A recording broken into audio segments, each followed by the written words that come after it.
So imagery is a very important tool that poets use. And again, I've said before that poems are so dense, they're so compact that we really have to pack a lot of meaning into just a few words. And so we really want to paint a picture in our readers' minds.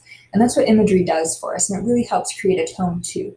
So imagery uses the five senses and it helps your reader see, feel, taste, smell, and touch your poem. It paints a picture in your reader's mind. So I'm going to read for you two poems that do a great job with imagery, but there are a couple things that I want to clarify first. One is that you don't have to use every type of sense in your poem. So for example, you might heavily rely on visual imagery, but maybe there's not a lot in there that you can hear, that's okay. If you're writing about a beautiful forest and you're walking through it, and you can see the shadows and you can smell the fresh pines, and you can hear the wind blowing through the trees, and you can smell the crisp scent of the pine needles. But we don't have taste in there. But a poet isn't going to say, let's taste what a tree tastes like, just so we can add it in the poem, because that would be really, really awkward. So don't feel like you have to jam in every single sense. Some poems use a lot of different senses, and some focus more heavily on just one, like Abandoned Farmhouse. So let's take a look at this first one, Preludes by T.S. Eliot. The winter evening settles down, with smell of steaks in passageways. 6 o'clock. The burnt-out ends of smoky days, and now a gusty shower rats the grimy scraps of withered leaves about your feet, and newspapers from vacant lots. The showers beat on broken blinds and chimney pots, and at the corner of the street, a lonely cab horse steams and stamps, and then the lighting of the lamps. So let's take a look at some of the examples of imagery in this poem. And one thing I want to clarify too, just because you can see something doesn't make it visual imagery. So for example, if I said a pine tree, it's just a pine tree. Now if I'm talking about the wind whistling through the boughs of the pine tree, now I've got some imagery. It's something that you can hear. Or maybe I can talk about what the pine tree smells like, or I can talk about how the boughs are draped over a fence, and now I can see it. But just saying a pine tree and saying, well, I can see a pine tree, is an imagery. So keep that in mind as you're looking for some examples here in Preludes by T.S. Eliot. So we have here the burnt out ends of smoky days. What do you think that is? Gusty shower. What do you think that is? Grimy scraps. Is it something you can see, smell, taste, touch, feel? What about withered leaves and newspapers from vacant lots? Showers beat. What kind of imagery do we have there? Broken blinds and chimney pots. A lonely cab horse steams. And then we have stamps. And then the lighting of the lamps. So what kind of imagery do we have those? Now for this next one, Abandoned Farmhouse, Ted Kooser relies primarily on visual imagery. You can almost close your eyes and hear it. And he relies heavily on personification too, because he's having the objects in this abandoned farmhouse tell about the previous occupants. He was a big man, says the size of his shoes, on a pile of broken dishes by the house. A tall man too, says the length of the bed in an upstairs room. And a good God-fearing man, says the Bible with a broken back, on the floor below the window, dusty with sun, but not a man for farming, say the fields, cluttered with boulders, and the leaky barn. A woman lived with him, says the bedroom wall, papered with lilacs, and the kitchen shelves covered with oilcloth. And they had a child, says the sandbox made from a tractor tire. Money was scarce, say the jars of plum preserves, and canned tomatoes sealed in the cellar hole. And the winter's cold, say the rags in the window frames.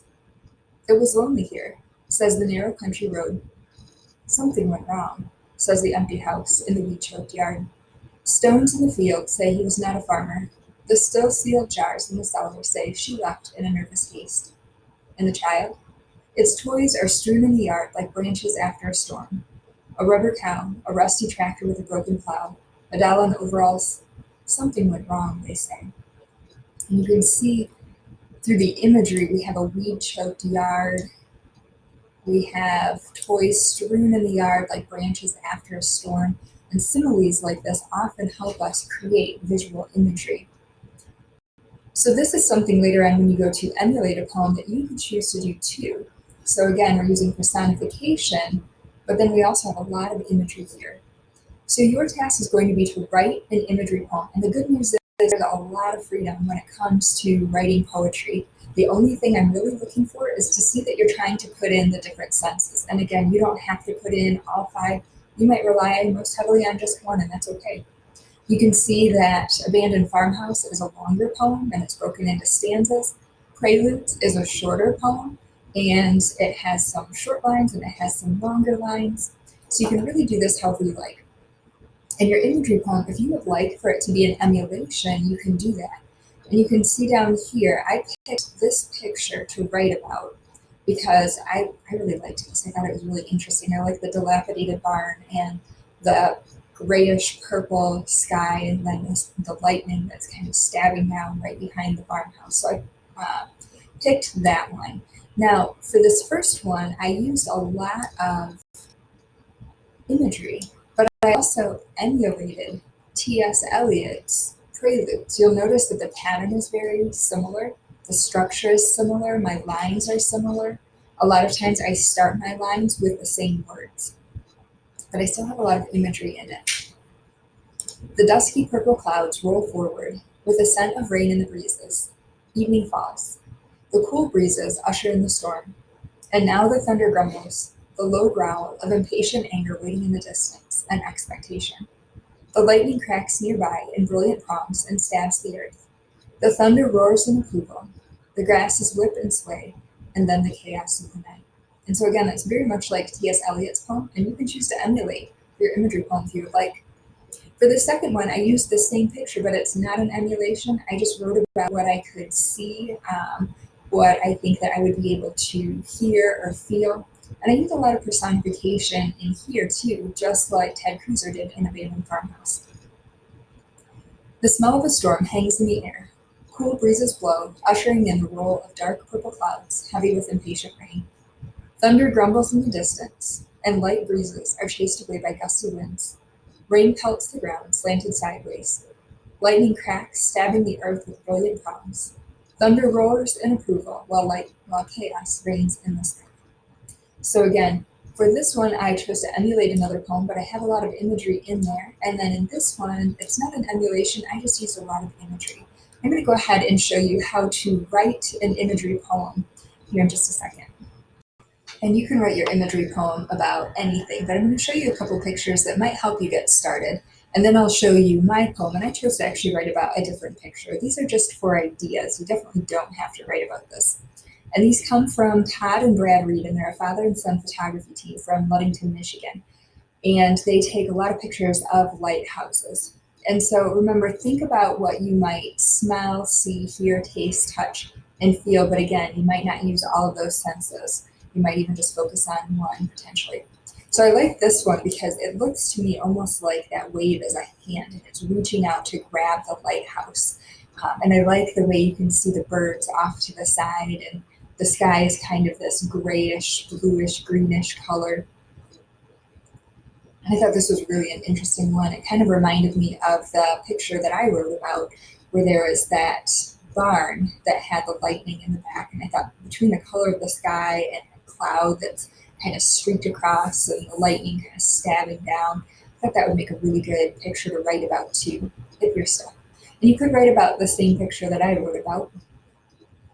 Or maybe you want to write about something completely different. We have a lot of people who hunt, so maybe think about what you might see when you're out hunting, if you're out in a blind or you're up in a tree.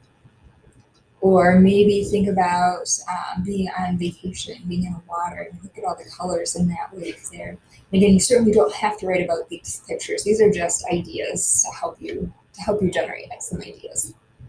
And then I thought this was kind of like a very interesting one. The clouds form a hole, and it looks like there are almost fingers of light reaching down and surrounding that lighthouse. And I love the deep blues of both the sky and the lake. And I liked this picture too. I thought this was a pretty cool one.